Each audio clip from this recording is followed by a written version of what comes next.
Investir no agro nunca foi tão vantajoso, viu, gente? Os títulos para financiamento do agronegócio, como o LCA, CPR e o CRA, cresceram mais de 30% entre novembro de 2023 e novembro de 2024, atingindo a marca de mais de R$ 1 trilhão, segundo dados do Ministério da Agricultura. E para a gente entender melhor a importância desses dados, conversamos agora ao vivo com o Celso Ricardo, que é consultor de agronegócio e sempre está aqui com a gente. Celso, bom dia, bem-vindo ao Agromanhã.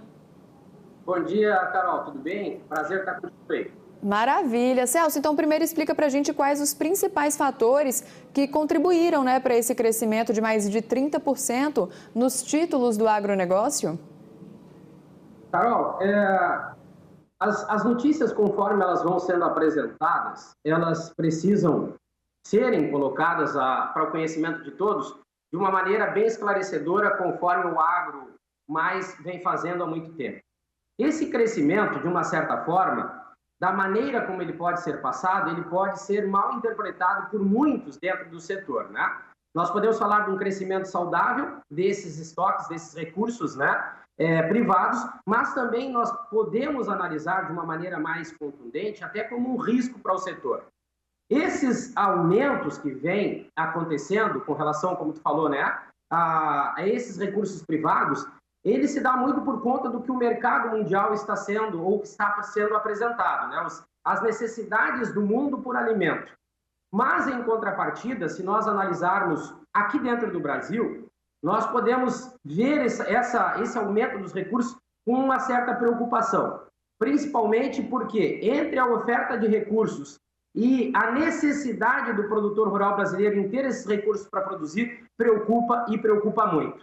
Se nós analisarmos o setor do agronegócio entre esse aumento de ofertas, de recursos privados acima de 1 trilhão, mas em contrapartida pela falta de viabilidade econômica e financeira que vem acontecendo, até pelo próprio dinheiro mais caro, que a gente está vendo que a economia brasileira não vai bem e esse dinheiro ofertado para o setor ele vai vir com juros maiores, nós podemos analisar também até a necessidade, de uma reavaliação pelo aumento do dólar, o custo vai ter uma maior representatividade na produção de alimentos, nós vamos ter preços maiores dos alimentos para o brasileiro, em contrapartida esse aumento dos recursos privados mostra de uma maneira preocupante que o nosso setor está descapitalizado.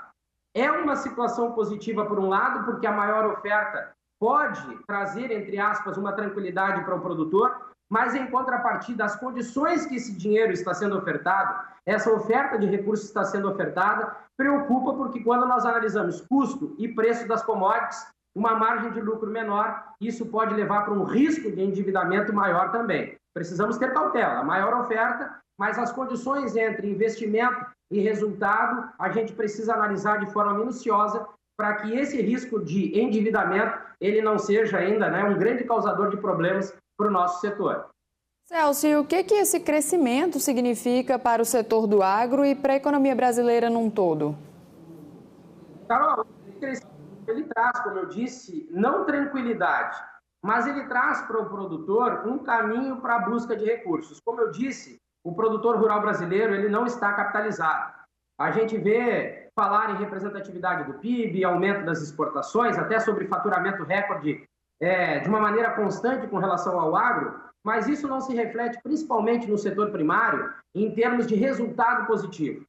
O custo e a margem de lucro, custo muito alto, margem de lucro menor, isso traz incertezas para o setor, mas esse aumento de ofertas de capital, ele traz, como eu disse, entre aspas, uma tranquilidade para um produtor que precisa produzir, até mesmo porque ele tem que sanar dívidas anteriores, de safras anteriores.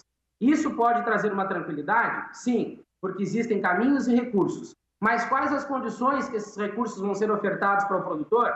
Bom, entre produção, economia e investimento do agro e o financeiro, que é o resultado a partir das comercializações, é o que eu sempre falo, o produtor precisa estar atento para ver a viabilidade entre oferta, investimento e resultado final na hora da comercialização das suas commodities. Celso, e teve algum segmento no agro que se beneficiou com essa expansão? Se sim, quais foram eles? Carol, a agricultura, de uma maneira geral, o agricultor, ele tem, não digo maior benefício, mas ele tem um caminho maior através desse aumento dos recursos. A agricultura, como nós falamos no Brasil, óbvio, de 2 safras, mas a agricultura que está limitada ao momento, né, de investimento, todas as questões climáticas, a hora da colheita e principalmente os preços das commodities na hora da comercialização, pode ter um respiro maior a partir dessa oferta. Mas é como eu disse, nós estamos falando de 2 cenários. Nós estamos falando do cenário positivo e do cenário negativo. E aí que eu quero, né, entrar um pouquinho mais a fundo nesse cenário que para muitos pode ser negativo ou de incertezas. Por quê? A partir dessa dependência maior do produtor, do agricultor, por mais crédito para poder produzir, e mesmo falando até da soja, que por algum tempo teve em alta no Brasil, mas a gente está vendo que os aumentos de pedido de recuperação judicial do produtor de soja aumentou, nós temos o risco na maior inadimplência pela menor margem de lucro na hora das commodities, até porque o mundo, né, no último ano, estabilizou os preços, mas os custos aumentaram. Então, assim, a agricultura pode ter um caminho melhor através desse aumento dos recursos, mas não é somente ofertar recursos. Nós temos que viabilizar, através de políticas públicas dentro do Brasil, viabilizar essa busca pelo recurso, o investimento e o resultado no final. Aí sim nós podemos ver, a partir de um cenário positivo, esse aumento dos recursos. E vale lembrar, Carol, que nós estamos falando de recursos para produzir. Nós não estamos falando no aumento de recursos com um viés diferente, como, por exemplo, para expansão de área, uma visão de inovação, né, visando uma baixa inadimplência. Então, esses 2 cenários precisam ser muito bem analisados, até porque nós estamos falando da volta da Laninha, nós temos as questões climáticas, enfim. São cenários que, a partir do aumento de recurso, pode ser positivo, mas a maneira como nós vamos investir, tendo essa análise do setor para o próximo ano, a gente tem que ver com um pouquinho mais de calma para que esse risco maior de inadimplência não venha acontecer para um setor que já vem acumulando resultados negativos comerciais, né, financeiros, já há algum tempo. Celso, eu ia te perguntar justamente isso, se o governo tem adotado alguma política específica para incentivar esse tipo de financiamento no agronegócio. Tem algum tipo de política? Olha, Carol, eu me preocupa muito, e eu sou sincero contigo, até porque acompanho o nosso setor em 15 estados do Brasil, a omissão do Ministério da Agricultura, principalmente, em termos de informação. Eu acho que com o cenário que nós estamos vivendo nos últimos anos, um cenário muito curto de margem de lucro, e eu tenho visto o próprio Ministério e o Ministro da Agricultura falar em oferta de dinheiro, né, linhas de crédito, eu acho que o caminho não é esse. Nós teríamos que ter, a partir do Ministério da Agricultura, né, uma visão de viabilidade. Nós não podemos incentivar uma produção a qualquer custo para uma venda a qualquer preço, até porque as características do Brasil, em termos de mercado mundial, está no alimento barato. Mas um país que tem uma alta representatividade do custo no preço das commodities, nós precisaríamos nos preocupar em informar mais o setor primário para que nós pudéssemos entender o que o mercado está buscando. E aí sim, através de uma viabilidade de produção no volume certo, garantir ao produtor o resultado positivo financeiramente que ele precisa, que aí sim, com mais tranquilidade, uma maior oferta de crédito pode ser positiva. Nas condições do Brasil hoje, que esse crédito vai vir caro, nós estamos vendo o que o cenário nacional está apresentando, nas condições de alta representatividade de custo e preço das commodities se mantendo mais em baixa, isso é um risco muito alto para o produtor. E essa proximidade do Ministério com o setor primário não acontece. Nós não estamos vendo políticas claras, objetivas e simples, com base, por exemplo, nessa alta representatividade do custo de produção e até mesmo com as questões climáticas que causam prejuízos ao produtor.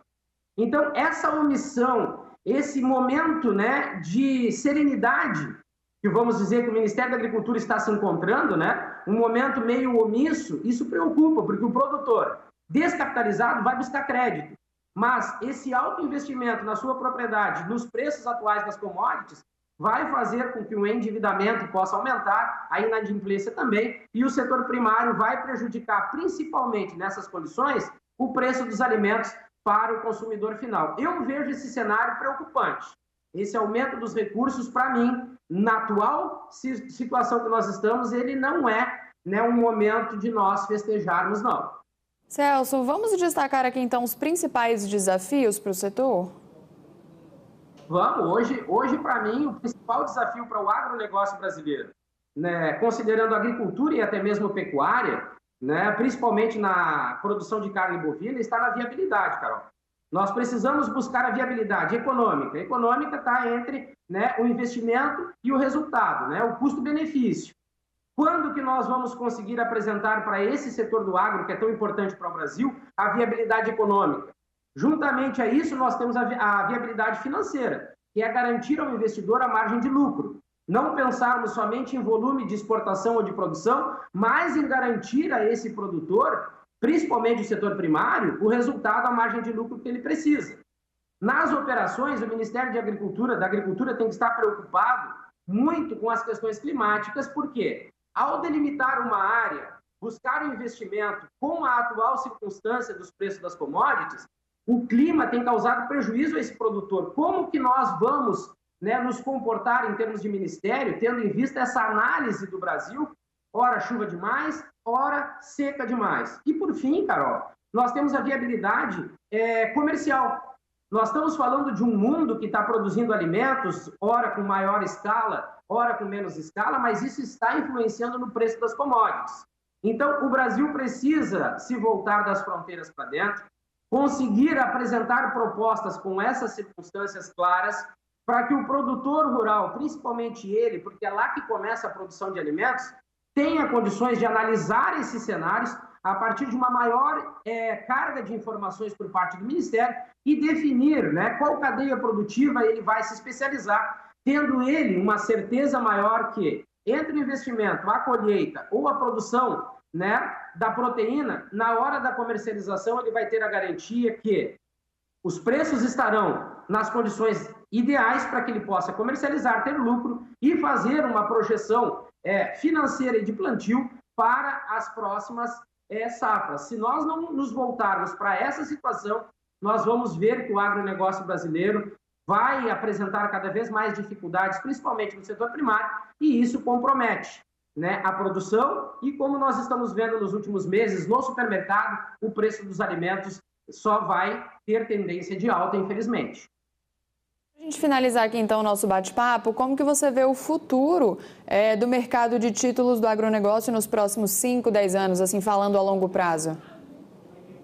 Carol, eu vejo o seguinte, o Brasil, com as suas características agrícolas e o mundo, de uma certa forma, com um crescimento constante da população, tende a cada vez mais ter essa necessidade de alimentos. Então, o Brasil será um polo, sim, onde o aumento desses recursos tende a se manter, mas vai depender muito das condições internas. O que me preocupa muito no Brasil é essa falta de olhar para dentro, essa falta de proximidade do Ministério da Agricultura com o setor primário.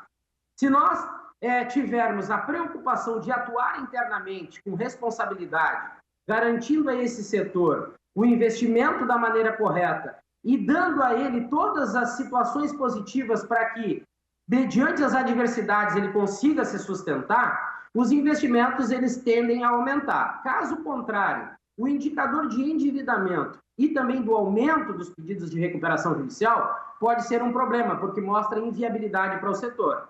Aí esses recursos tendem a diminuir. Então, a atuação do Ministério da Agricultura por parte do ministro, ela precisa ser diferente para esse ano de 2025. A aproximação, as informações, as atuações precisam ser mais intensas para que nós possamos mostrar para o investidor, mostrar para o governo que é sim positivo garantir esses estoques de recursos privados por parte de bancos, né, e por parte do governo, porque é sustentável a operação. Caso contrário, para os próximos anos, infelizmente, como nós vimos recentemente até no próprio Fiagro, que diminuiu os investimentos, e hoje ele aparece, né, como um aumento também de recursos, para os próximos anos, se o cenário for negativo, eu vejo com pessimismo a oferta de recursos, e isso é preocupante porque o produtor rural brasileiro, sem recursos, ele não produz. Celso, obrigada pelos esclarecimentos, pela participação aqui na nossa programação, e é claro que a gente segue daqui acompanhando e qualquer novidade a gente traz essa atualização, né? Obrigado, Carol, pela oportunidade, um abraço e até a próxima oportunidade.